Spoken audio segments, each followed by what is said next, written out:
ಹೆಸರಾಂತ ವಿಮರ್ಶಕರು ಸಾಹಿತಿಗಳು ಆದಂತಹ ಡಾಕ್ಟರ್ ಪಿ ವಿ ನಾರಾಯಣ್ ಅವರು ಕೆಲವು ಪ್ರಾಸ್ತಾವಿಕ ನುಡಿಗಳನ್ನು ಆಡೋದ್ರ ಮೂಲಕ ಅತಿಥಿಗಳನ್ನು ಸ್ವಾಗತಿಸಲಿದ್ದಾರೆ.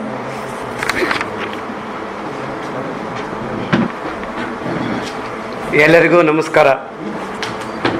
ಈ ಸಂಜೆ BMC ಸ್ಮಾರಕ ಪ್ರತಿಷ್ಠಾನಕ್ಕೆ ತುಂಬ ಸಂಭ್ರಮದ ಸಂಜೆ. ಶಾ ಬಾಲೂರಾವ್ ಅವರ ಹೆಸರಲ್ಲಿ ಅವರ ಪತ್ನಿ ಶ್ರೀಮತಿ ಕಮಲಿನಿ ಅವರು ಹೊಸದಾಗಿ ಸ್ಥಾಪಿಸಿರುವ 2 ಪ್ರಶಸ್ತಿಗಳ ಮೊದಲನೆಯ ಸಮಾರಂಭ ನಡೀತಾ ಇದೆ.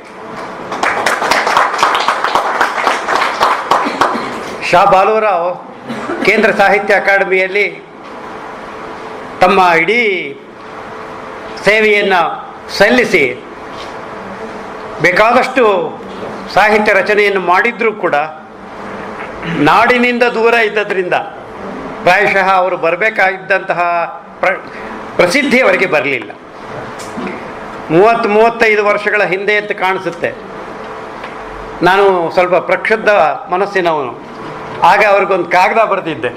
ಬಾಲೂರಾವ್ ಅವ್ರನ್ನ ನಾನು ನೋಡಿರಲಿಲ್ಲ, ಈಗಲೂ ನೋಡಿಲ್ಲ. ನಾನು ಅವ್ರಿಗೊಂದು ಕಾಗದ ಬರೆದಿದ್ದೆ, ನಾನು ಈ ಊರು ಬಿಟ್ಬಿಟ್ಟು ಎಲ್ಲಿಗಾರು ಬೇರೆ ಬರಬೇಕು ಅಂತ ಇದ್ದೀನಿ, ನಿಮ್ಮ ಸಾಹಿತ್ಯ ಅಕಾಡೆಮಿಯಲ್ಲಿ ಯಾವ್ದಾದ್ರು ಒಂದು ಜಾಗ ಇದ್ರೆ ನಾನು ಬರ್ತೀನಿ ಅಂತ. ಅವರೊಂದು ಕಾರ್ಡಲ್ಲಿ ಉತ್ತರ ಬರೆದ್ರು. ಗಂಟೆಗಟ್ಟಲೆ ಬಸ್ಸಿಗಾಗಿ ಕಾದು ಅರ್ಧ ಜೀವಮಾನ ಬಸ್ಸಿಗಾಗಿ ಕಾಯೋದ್ರೊಳಗೆ ಯಾವ ಸಾರ್ಥಕ್ಯ ಇದೆ? ಡೆಲ್ಲಿಗೆ ಬಂದರೆ ನಿಮ್ಗೆ ಆಗೋದು ಅಷ್ಟೇ. ಆದ್ದರಿಂದ ನಾನು ನೀವು ಇಲ್ಲಿಗೆ ಬನ್ನಿ ಅಂತ ಹೇಳೋದಿಲ್ಲ ಅಂತ ಹೇಳಿ, ಆದರೂ ಕೂಡ ಇಂತಹ ಹುದ್ದೆಗಳು ಜಾಹೀರಾತುಗೊಂಡು ತುಂಬಬೇಕು, ಅಂಥ ಸನ್ನಿವೇಶ ಬಂದರೆ ನೀವು ಅದಕ್ಕೆ ಅರ್ಜಿ ಹಾಕ್ಕೊಳ್ಳಿ ಅಂತ ಹೇಳಿದರು. ನನ್ನ ಅವರ ಸಂಬಂಧ ಈ ರೀತಿ ಬಹಳ ಬಾದರಾಯಣ ಸಂಬಂಧ. ಅವರು ಶೇಕ್ಸ್ಪಿಯರ್ನ 400ನೇ ವರ್ಷದ ನೆನಪಿಗಾಗಿ ಶೇಕ್ಸ್ಪಿಯರ್ಗೆ ನಮಸ್ಕಾರ ಅನ್ನೋ ಒಂದು ಅತ್ಯದ್ಭುತವಾದ ಪುಸ್ತಕವನ್ನು ಸಂಪಾದನೆ ಮಾಡಿದ್ರು. ಪ್ರಾಯಶಃ ಕನ್ನಡ ಸಾಹಿತ್ಯದ ಪ್ರಕಾಶನದ ಇತಿಹಾಸದಲ್ಲಿ ಒಂದು ದೊಡ್ಡ ಮೈಲಿಗಲ್ಲು ಆ ಪುಸ್ತಕ. ಜೊತೆಯಲ್ಲಿ ಅವರು ಸ್ವಂತ ಕವನಗಳನ್ನು ಬರೆದರು, ಕಥೆಗಳನ್ನು ಬರೆದರು, ಇಂಗ್ಲೀಷ್ನಲ್ಲೂ ಬರೆದರು, ಕನ್ನಡದಲ್ಲೂ ಬರೆದರು. ರಷ್ಯನ್ ಮತ್ತು ಬಂಗಾಳಿ ಭಾಷೆಯಿಂದ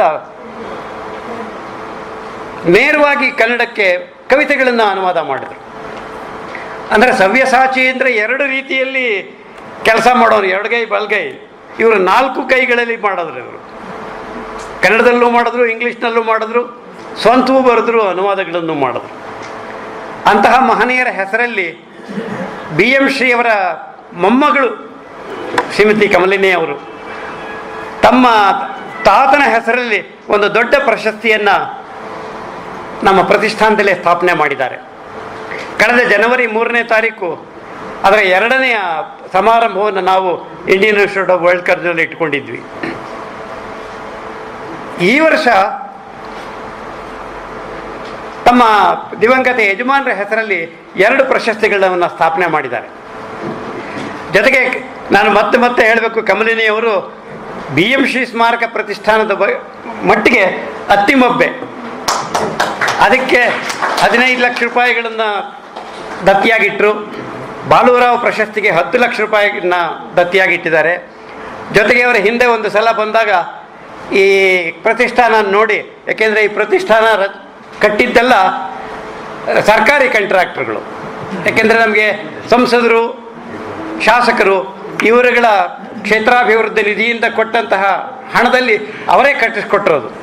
ಅದರಿಂದ ಸುಣ್ಣ ಬಣ್ಣ ಕಂಡಿರಲಿಲ್ಲ. ಇದು ಕಮಲಿನಿಯವರು ಕೇಳಿದ್ರು, ಈ ಸುಣ್ಣ ಬಣ್ಣ ಮಾಡಿಸೋದಕ್ಕೆ ಸುಮಾರು ಎಷ್ಟು ಅಂದಾಜಾಗತ್ತೆ ಅಂತ. ನಾವು ಸುಣ್ಣ ಬಣ್ಣದ ಜೊತೆಗೆ ಅವರಿಂದ ನಿರೀಕ್ಷಣೆ ಮಾಡಲಿಲ್ಲ, ಬೇರೆ ಏನೇನು ಮಾಡಬಹುದೋ ಅದನ್ನು ಕೂಡ ಸೇರಿಸಿ ಒಂದು 12 ಲಕ್ಷ ರೂಪಾಯಿಗೆ ಒಂದು ಅಂದಾಜು ಕೊಟ್ವಿ. ಒಂದು ಬೆಳಗ್ಗೆ ಇದ್ದಕ್ಕಿದ್ದ ಹಾಗೆ ಕೆಲಸ ಶುರು ಮಾಡಿದ್ರ ಅಂತ ಫೋನ್ ಮಾಡಿದ್ರು. ಎಲ್ಲಿ ಶುರು ಮಾಡೋದು ಮೇಡಮ್? BMC ಸ್ಮಾರಕ ಪ್ರತಿಷ್ಠಾನ ಅಂದರೆ ಪ್ರಖ್ಯಾತವಾದ ಜೋಳಿಗೆ ಸಂಸ್ಥೆ, ನೀವೇನೋ ಒಂದು ಹಾಕಿದ್ದೀರಾ, 12 ಲಕ್ಷ ರೂಪಾಯಿ ಬೇರೆ ಬೇರೆ ಕಡೆಯಿಂದ ಹೇಗೆ ಸಂಗ್ರಹ ಮಾಡೋದು ಯೋಚನೆ ಮಾಡ್ತಾ ಇದ್ದೀವಿ. ಬೇರೆಯವ್ರನ್ನ ಯಾಕೆ ಕೇಳ್ತೀರಾ, ಎಲ್ಲ ನಾನೇ ಕೊಡ್ತೀನಿ ಅಂದರು. ಶಾ ಬಾಲೂರಾಯರ ಪ್ರಶಸ್ತಿಯನ್ನು 1 ವರ್ಷದ ಬಡ್ಡಿಯ ಹಣದಿಂದ ನಾವು ನಡೆಸಬೇಕು. 1 ವರ್ಷ ಆಗದೆ ಇದ್ದದ್ರಿಂದ ಅವ್ರು ಏನು ಮಾಡೋದು ಅಂದರೆ 1 ಲಕ್ಷ ರೂಪಾಯಿ ವಿಶೇಷವಾಗಿ ಕೊಟ್ಟು ಈ ಕಾರ್ಯಕ್ರಮ ನಡೆಸೋದಕ್ಕೂ ಕಾರಣವಾಗಿದ್ದಾರೆ. ಅಂದರೆ 38 ಲಕ್ಷ ರೂಪಾಯಿಗಳ ಅನುದಾನವನ್ನು ಈ BMC ಸ್ಮಾರಕ ಪ್ರತಿಷ್ಠಾನಕ್ಕೆ ಕಮಲಿನಿಯವರು ಕೊಟ್ಟಿದ್ದಾರೆ.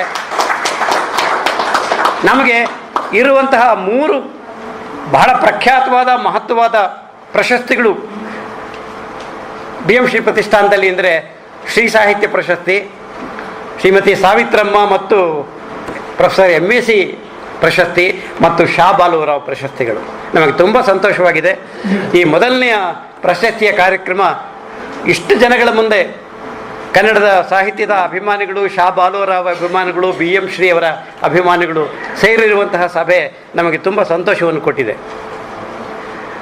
ನಾವು ಯಾವ ವಿಧದಲ್ಲಿಯೂ ಪ್ರಶಸ್ತಿಯ ಆಯ್ಕೆಯಲ್ಲಿ ಮೂಗು ತೂರಿಸಿದೆ.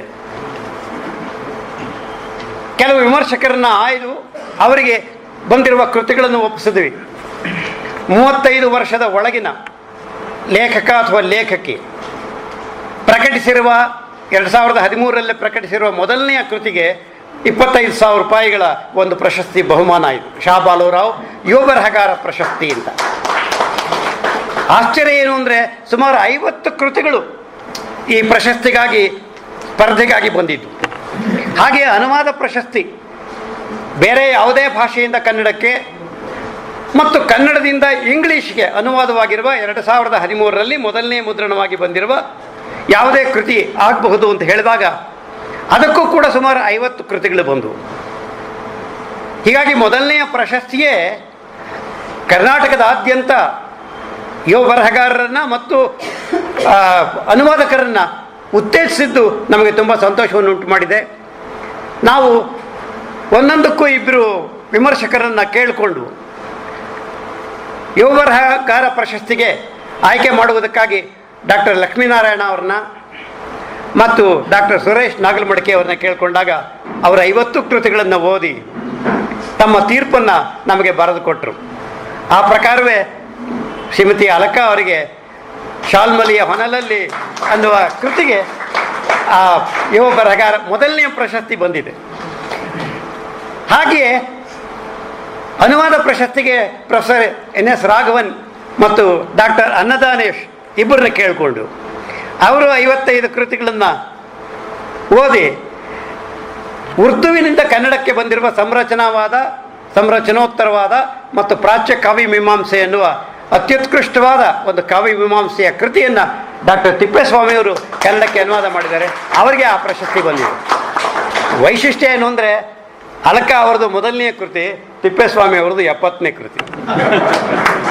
ಅವರಿಬ್ಬರು ಒಂದೇ ವೇದಿಕೆಯನ್ನು ಕೂಡೋ ಹಾಗೆ ಮಾಡಿರೋದೇ ಈ ಪ್ರಶಸ್ತಿಯ ವೈಶಿಷ್ಟ್ಯ. ಪ್ರತಿ ವರ್ಷವೂ ಹೀಗೆ ಆಗುತ್ತೆ ಅಂತ ನಾನು ಅಂದ್ಕೊಂಡಿದ್ದೀನಿ.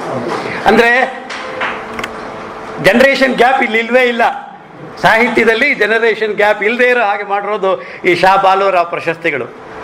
ಹಾಗಾಗಿ ಇವತ್ತಿನ ಈ ಮೊದಲನೆಯ ಪ್ರಶಸ್ತಿ ಪ್ರದಾನ ಸಮಾರಂಭಕ್ಕೆ ಅಧ್ಯಕ್ಷತೆಯನ್ನು ವಹಿಸಿ ಕಾರ್ಯಕ್ರಮವನ್ನು ನಡೆಸ್ಕೊಡ್ಬೇಕು ಅಂತ ನಾನು ಪ್ರೊಫೆಸರ್ ಕೃಷ್ಣಮೂರ್ತಿ ಚಂದರ್ ಅವರನ್ನು ಕೇಳಿಕೊಂಡೆ. ಅವರು ಇಂಗ್ಲೀಷ್ ಪ್ರಾಧ್ಯಾಪಕರು ಮೈಸೂರು ವಿಶ್ವವಿದ್ಯಾಲಯದಲ್ಲಿ ಬೇಕಾದಷ್ಟು ಕೃತಿಗಳನ್ನು ಕನ್ನಡದಿಂದ ಇಂಗ್ಲೀಷ್ಗೆ, ಇಂಗ್ಲೀಷಿಂದ ಕನ್ನಡಕ್ಕೆ ಅನುವಾದ ಮಾಡಿದ್ದಾರೆ. ಅವರು ದಯವಿಟ್ಟು ಒಪ್ಪಿ ಮೈಸೂರಿಂದ ಇಲ್ಲಿಗೆ ಆ ಕಾರ್ಯಕ್ಕಾಗಿ ಬಂದಿದ್ದಾರೆ. ಪ್ರತಿಷ್ಠಾನದ ಪರವಾಗಿ, ನಿಮ್ಮೆಲ್ಲರ ಪರವಾಗಿ ಅವರನ್ನು ಈ ಸಮಾರಂಭಕ್ಕೆ ಹೃತ್ಪೂರ್ವಕವಾಗಿ ಸ್ವಾಗತಿಸ್ತೀವಿ. ಈ ಪ್ರಶಸ್ತಿ ಪ್ರದಾನ ಮಾಡುವುದಕ್ಕೆ ಇದು ಮೊದಲನೆಯ ಕೃತಿಗೂ ಪ್ರಶಸ್ತಿ ಪ್ರದಾನ, 70ನೇ ಕೃತಿಗೂ ಪ್ರಶಸ್ತಿ ಪ್ರದಾನ. ಇಂತಹ ಪ್ರಶಸ್ತಿ ಪ್ರದಾನ ಮಾಡುವುದಕ್ಕೆ ಕನ್ನಡದ ನಂಬರ್ 1 ದಿನಪತ್ರಿಕೆ ವಿಜಯವಾಣಿಯ ಸಂಪಾದಕರಾದ ಹರಿಪ್ರಕಾಶ್ ಕೋಣೆಮನೆಯವರನ್ನ ಕೇಳಿಕೊಂಡೆ.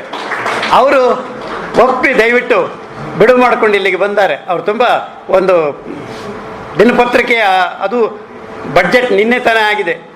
ಎಷ್ಟು ಸುದ್ದಿಗಳು, 100 ಕಿವಿಗಳನ್ನು ಇವರು ತೆರೆದಿಟ್ಟುಕೊಂಡು ಸುದ್ದಿಗಳಿಗೆ ಕಾಯ್ತಾ ಇರಬೇಕಾಗುತ್ತೆ. ಅಂತಹ ಸನ್ನಿವೇಶದಲ್ಲಿಯೂ ಬಿಡುವು ಮಾಡಿಕೊಂಡು ಇಲ್ಲಿಗೆ ದಯಮಾಡಿಸಿದ್ದಾರೆ. ಹರಿಪ್ರಕಾಶ್ ಕೋಣೆಮನೆಯವರಿಗೆ ನಮ್ಮ ಕೃತಜ್ಞತೆಗಳು. ಅಲಕಾ ಅವರು ಅಮೆರಿಕದಲ್ಲಿದ್ದಾರೆ ಅಂತ ಅಂದ್ಕೊಂಡಿದ್ವಿ. ಯಾಕೆಂದರೆ ನಾವು ಅವರು SLC ಮಾರ್ಕ್ಸ್ ಕೇಳಿದಾಗ ಅಮೆರಿಕದಿಂದ ಕಳಿಸಿದ್ರು. ಇವರು ಅಮೆರಿಕಕ್ಕೆ ಅಲ್ಲಿಂದ ಎಲ್ಲಿ ಬಂದಾರೋ ಅವ್ರ ಮನೆಯವ್ರು ಯಾರಾದರೂ ಬರ್ತಾರೆ ಅಂದರೆ ಈ ಪ್ರಶಸ್ತಿಯ ಕಾರಣದಿಂದಲೋ ಏನೋ ಅವ್ರು ಕರ್ನಾಟಕಕ್ಕೆ ವಾಪಸ್ ಬಂದುಬಿಟ್ಟಿದ್ದಾರೆ. ಅವರು ಇಲ್ಲಿ ಇವತ್ತು ಪ್ರಶಸ್ತಿ ಸ್ವೀಕರಿಸೋದಕ್ಕೋಸ್ಕರ ಬಂದಿದ್ದಾರೆ.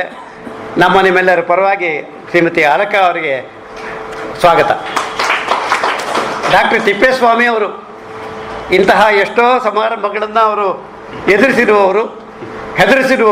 ಯಾಕೆಂದರೆ ಅವರು 70 ಕೃತಿಗಳನ್ನು ಬಹುತೇಕ ಅನುವಾದ ಮಾಡಿದ್ದಾರೆ. ದೊಡ್ಡ ದೊಡ್ಡ ಪ್ರಶಸ್ತಿಗಳನ್ನೆಲ್ಲ ತಗೊಂಡಿದ್ದಾರೆ. ಕೇಂದ್ರ ಸಾಹಿತ್ಯ ಅಕಾಡೆಮಿಯ ಅನುವಾದ ಪ್ರಶಸ್ತಿಯೂ ಅವರಿಗೆ ಬಂದಿದೆ. ಅಂತಹ ಮಹನೀಯರು ಇಲ್ಲಿಗೆ ಮೈಸೂರಿನಿಂದ ಪ್ರಶಸ್ತಿ ಸ್ವೀಕರಣ ಮಾಡೋದಕ್ಕೆ ಬಂದ್ದಾರೆ. ಅವ್ರಿಗೂ ನನ್ನ ಸ್ವಾಗತ. ನೀವೆಲ್ಲ ಇಷ್ಟೊಂದು ಜನ ಅಭಿಮಾನಿಗಳು, ನಾನಾಗಲೇ ಹೇಳಿದಾಗೆ ಕನ್ನಡದ ಅಭಿಮಾನಿಗಳು, MSc ಅಭಿಮಾನಿಗಳು, BM ಶ್ರೀಕಂಠಯ್ಯನವರ ಅಭಿಮಾನಿಗಳು, ಶಾ ಬಾಲುರಾಯರ ಅಭಿಮಾನಿಗಳು, ಸಾಹಿತ್ಯದ ಅಭಿಮಾನಿಗಳಾದ ನೀವು ಇಷ್ಟೊಂದು ಸಂಖ್ಯೆಯಲ್ಲಿ ಬಂದಿರೋದು ನಮಗೆ ತುಂಬ ಸಂತೋಷವನ್ನು ಕೊಟ್ಟಿದೆ. ನಿಮಗೆಲ್ಲರಿಗೂ ಸ್ವಾಗತ, ಸುಸ್ವಾಗತ. BM ಶ್ರೀ ಸ್ಮಾರಕ ಪ್ರತಿಷ್ಠಾನ ಇಡೀ ಕರ್ನಾಟಕದಲ್ಲಿಯೇ BM ಶ್ರೀಯವರ ಹೆಸರಿನಲ್ಲಿರುವ ಏಕೈಕ ಸುಸ್ಥಾಪಿತವಾದ ಒಂದು ಸ್ಮಾರಕ ಸಂಸ್ಥೆ. 79ರಲ್ಲಿ ದಿವಂಗತ ಪ್ರೊಫೆಸರ್ ME ಸೀತಾರಾಮಯ್ಯನವರು ತಮ್ಮ ನಿರಂತರವಾದ 40 ವರ್ಷಗಳ ಕಾಯಿಲೆಯ ಮಧ್ಯೆಯೇ ದೃಢ ಸಂಕಲ್ಪ ಮಾಡಿ ಈ ಸಂಸ್ಥೆಯನ್ನು ತಮ್ಮ ಮನೆಯಲ್ಲೇ ಸ್ಥಾಪನೆ ಮಾಡಿದ್ರು. ಇದು ಎಷ್ಟು ಮಹತ್ವಪೂರ್ಣವಾದದ್ದು ಅಂತಂದರೆ, 4-6 ತಿಂಗಳ ನಂತರ 80ನೇ ಇಸ್ವಿಯಲ್ಲಿ ಕುವೆಂಪು ಅವರು ಬಂದು ಇದನ್ನು ಉದ್ಘಾಟನೆ ಮಾಡಿದ್ರು. ಕುವೆಂಪು ಅವರು ಉದ್ಘಾಟನೆ ಭಾಷಣದಲ್ಲಿ ಏನು ಹೇಳಿದ್ರು ಅಂತಂದರೆ, ಸ್ಥಾವರ ಪ್ರಕೃತಿಯವನಾದ ನಾನು ಇಲ್ಲಿಗೆ ಬರೋ ಹಾಗೆ ಮಾಡಿರೋದು ME ಸೀತಾರಾಮಯ್ಯನವರು ಅಂದರು. ME ಸೀತಾರಾಮಯ್ಯನವರ ಬಗ್ಗೆ ಕುವೆಂಪುವಿಗೆ ಅಷ್ಟೊಂದು ಪ್ರೀತಿ ಇತ್ತು, ವಿಶ್ವಾಸ ಇತ್ತು. ಅವ್ರನ್ನ ನೋಡಿದ್ರೆ ದಿಗಿಲಾಗುತ್ತೆ, ಏನಾಗ್ಬಿಡುತ್ತೋ ಅನ್ನೋ ಭಯವಾಗುತ್ತೆ ಅಂತಲೂ ಹೇಳಿದ್ರು. ಆದರೆ ಅವರು ಮಾಡಿರೋ ಕೆಲಸವನ್ನು ಮೆಚ್ಚಿಕೊಂಡ್ರು. ಕುವೆಂಪುಗೆ BM ಶ್ರೀಯವರ ಗುರುಗಳು, ME ಶ್ರೀಗೆ BM ಶ್ರೀ ಮತ್ತು ಕುವೆಂಪು ಇಬ್ಬರು ಗುರುಗಳು. ಈ ಗುರು ಶಿಷ್ಯ ಪರಂಪರೆ ಮುಂದುವರೆಕೊಂಡು ಈ BM ಶ್ರೀ ಪ್ರತಿಷ್ಠಾನದ ಸ್ಥಾಪನೆಗೆ ಕಾರಣವಾಯಿತು. 100 ವರ್ಷಗಳ ಹಿಂದೆ 1910ನೇ ಇಸ್ವಿ ಡಿಸೆಂಬರ್ನಲ್ಲಿ ಕರ್ನಾಟಕದ ವಿದ್ಯಾವರ್ಧಕ ಸಂಘದಲ್ಲಿ BM ಶ್ರೀಯವರು ಮಾಡಿದ ಕನ್ನಡ ಮಾತು ತಲೆ ಎತ್ತುವ ಬಗೆ ಅನ್ನುವ ಒಂದು ಐತಿಹಾಸಿಕವಾದ ಉಪನ್ಯಾಸ ಇವತ್ತಿಗೂ ಕೂಡ ಪ್ರಸ್ತುತವಾಗಿದೆ. ಅವತ್ತು ಕನ್ನಡ ಯಾವ್ಯಾವ ಭಾಷೆಗಳಿಂದ ಸಂಕಷ್ಟವನ್ನು ಎದುರಿಸ್ತಾ ಇತ್ತೋ, ಬ್ರಿಟಿಷ್ ಆಡಳಿತದಲ್ಲಿ ಎಂತಹ ರೀತಿಯ ಸವಾಲುಗಳನ್ನು ಎದುರಿಸಬೇಕಾಗಿತ್ತೋ, ಇವತ್ತು ಬ್ರಿಟಿಷ್ ಇಲ್ಲದೆ ಇದ್ದರೂ ಕೂಡ ಒಂದು ರೀತಿಯಲ್ಲೇ ಅಮೆರಿಕದ ಹಿಡಿತಕ್ಕೆ ಸಿಕ್ಕಿರುವಂತಹ ನಮ್ಮ ದೇಶದಲ್ಲಿ ಕನ್ನಡ ಅಂತಹ ರೀತಿಯ ಸಂಕಷ್ಟಗಳನ್ನು ಎದುರಿಸ್ತಾ ಇದೆ. BM ಶ್ರೀಯವರು ತಮ್ಮ 27ನೇ ವಯಸ್ಸಿನಲ್ಲಿ ಆ ಉಪನ್ಯಾಸವನ್ನು ಮಾಡಿದ್ದು. ಅಂದರೆ ಎಷ್ಟು ದೂರದರ್ಶಕತ್ವ ಅವ್ರದ್ದು, ಕನ್ನಡದ ಬಗೆಗಿನ ಮಮತೆ ಎಂತಹದು, ಎಷ್ಟು ಸೂಕ್ಷ್ಮವಾಗಿ ಕನ್ನಡದ ಭವಿಷ್ಯದ ಬಗ್ಗೆ ಆಲೋಚನೆ ಮಾಡುವವರು ನೆನೆಸ್ಕೊಂಡ್ರೆ ಆಶ್ಚರ್ಯವಾಗುತ್ತೆ. ಅಂತಹ ಮಹನೀಯರ ಹೆಸರಲ್ಲಿ ನಮ್ಮ ME ಸೀತಾರಾಮಯ್ಯನವರು ಈ ಸಂಸ್ಥೆಯನ್ನು ಸ್ಥಾಪನೆ ಮಾಡಿದ್ರು. ಕೂತ ಕಡೆಯೇ ತಮ್ಮ ವಿಶ್ವಾಸದಿಂದ, ತಮ್ಮ ಪ್ರಸಿದ್ಧಿಯಿಂದ, ತಮ್ಮ ಸಂಕಲ್ಪ ಶಕ್ತಿಯಿಂದ ಈ ಸಂಸ್ಥೆಯನ್ನು ಕಟ್ಟಿ ಈ ಮಟ್ಟಕ್ಕೆ ತಂದಿದ್ದಾರೆ. ಸುಮಾರು 1500 ಓಲೆಗರಿಗಳ ಸಂಗ್ರಹ ನಮ್ಮಲ್ಲಿದೆ. ಅದನ್ನು ಶುದ್ಧ ಮಾಡುವ, ಕಾಪಾಡುವ, ಅದನ್ನು ಕಂಪ್ಯೂಟರ್ನಲ್ಲಿ ಡಿಜಿಟೀಕರಣ ಮಾಡುವಂತಹ ಕೆಲಸ ಸಾಗ್ತಾ ಇದೆ. ಎಲ್ಲರೂ ದಾನವೇ ಮಾಡಿರುವಂತಹ ಸುಮಾರು 30,000 ಅತ್ಯಮೂಲ್ಯವಾದ ಕನ್ನಡ ಇಂಗ್ಲೀಷ್ ಪುಸ್ತಕಗಳ ಒಂದು ಗ್ರಂಥ ಭಂಡಾರ ಇದೆ. ನೀವು ಕೇಳಿದ ತಕ್ಷಣ ಅದು ಎಲ್ಲಿದೆ ಅಂತ ತೆಕ್ಕೊಡುವಂತಹ ವ್ಯವಸ್ಥೆಯ ವರ್ಗೀಕರಣ ಆಗಿದೆ. ಪ್ರತಿ ತಿಂಗಳು 3-4 ಕಾರ್ಯಕ್ರಮಗಳನ್ನು ನಡೆಸೋ ಹಾಗೆ ಸುಮಾರು 47 ದತ್ತಿಗಳನ್ನು ಇಲ್ಲಿ ಮಹನೀಯರು ಸ್ಥಾಪನೆ ಮಾಡಿದ್ದಾರೆ. ಹಾಗಾಗಿ ನಿರಂತರವಾದ ಚಟುವಟಿಕೆ ನಡೀತಾ ಇದೆ. ಜೊತೆಯಲ್ಲಿ 6 ತಿಂಗಳಿಗೊಮ್ಮೆ ನಮ್ಮ ಪ್ರೊಫೆಸರ್ ಬಶೀರ್ ಅವರ ಸಂಪಾದಕತ್ವದಲ್ಲಿ ಕರ್ನಾಟಕ ಲೋಚನ, ಇದು ME ಸೀತಾರಾಮಯ್ಯನವರು ಇದ್ದಾಗಲೇ ಪ್ರಕಟವಾಗೋದಕ್ಕೆ ಪ್ರಾರಂಭವಾಯಿತು. ನಿಯತಕಾಲಿಕ ಅಂದರೆ ನಿಯತಕಾಲಿಕವಾಗಿ 6 ತಿಂಗಳಿಗೊಂದ್ಸಲ ಕರಾರುವಾಕ್ಕಾಗಿ ಪ್ರಕಟವಾಗ್ತಾ ಇರತಕ್ಕಂತಹ ಒಂದು ವಿದ್ವತ್ ಪತ್ರಿಕೆ. ಜೊತೆಯಲ್ಲಿ ಇದುವರೆಗೂ ನಾವು 3 ತಿಂಗಳಿಗೊಂದ್ಸಲ ವಾರ್ತಾಪತ್ರವನ್ನು ಪ್ರಕಟಿಸ್ತಾ ಇದ್ವಿ. ಈ ತಿಂಗಳಿಂದ ಅದನ್ನು ತಿಂಗಳ ಪತ್ರಿಕೆಯಾಗಿ ಮಾಡುವಂತಹ ಹೊಣೆಯನ್ನು ನಮ್ಮ ಇನ್ನೊಬ್ಬ ಕಾರ್ಯದರ್ಶಿಗಳಾದಂತಹ BR ರವೀಂದ್ರನಾಥ್ ಅವರು ವಹಿಸಿಕೊಂಡಿದ್ದಾರೆ. ಅಂದರೆ ಇಷ್ಟರ ಮಟ್ಟಿಗೆ ಕನ್ನಡದ ಚಟುವಟಿಕೆಗಳು ನಡೀತಾ ಇರುವಂತಹ ಸಂಸ್ಥೆ ನಮ್ಮದು, ಬೇರೆ ಇಲ್ಲ ಅಂತ ನಾನೇನು ಹೇಳಿ ಇದಕ್ಕಿದ್ದಾಗೆ ನಮ್ಮದನ್ನು ದೊಡ್ಡ ಮಾಡ್ಕೊಳ್ಳೋಕ್ಕೆ ನನಗೆ ಇಷ್ಟ ಇಲ್ಲ.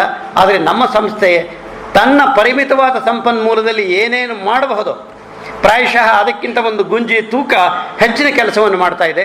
ಇಂತಹ ಸಂಸ್ಥೆಗೆ ಕಮಲಿನಿ ಅಂತಹವರು, ನಾಗರತ್ನ ಅಂತಹವರು, ಚಂದರ್ ಅಂತಹವರು, ಹರಿಪ್ರಕಾಶ್ ಕೋಣೆಮನೆ ಅಂತಹವರು ಬಂದು ಈ ಕಾರ್ಯಕ್ರಮವನ್ನು ಕಂಡು 4 ಒಳ್ಳೆ ಮಾತುಗಳನ್ನಾಡಿದ್ರೆ, ಇದರ ಕೀರ್ತಿಯನ್ನು ಪ್ರಕಟಿಸಿದ್ರೆ ನಮಗೆ ಹರಿಪ್ರಕಾಶ್ ಕೋಣೆಮನೆ ಅಂತಹವರು ಸ್ನೇಹ ಬೇಕು ನಮಗೆ.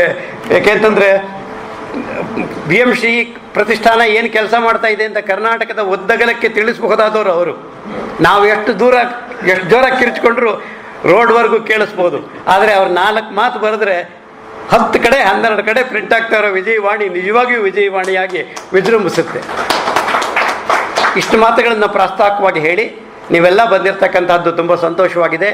ಇವತ್ತು ಮಾತ್ರ ಅಲ್ಲ, ಮುಂದಿನ ಕಾರ್ಯಕ್ರಮಗಳಿಗೂ ದಯವಿಟ್ಟು ಬರ್ತಾ ಇರಿ ಅಂತ ಹೇಳಿ ನಿಮ್ಮನ್ನೆಲ್ಲ ಮತ್ತೊಮ್ಮೆ ಸ್ವಾಗತಿಸಿ ನಾನು ಮಾತನ್ನು ಮುಗಿಸ್ತೀನಿ. ನಮಸ್ಕಾರ.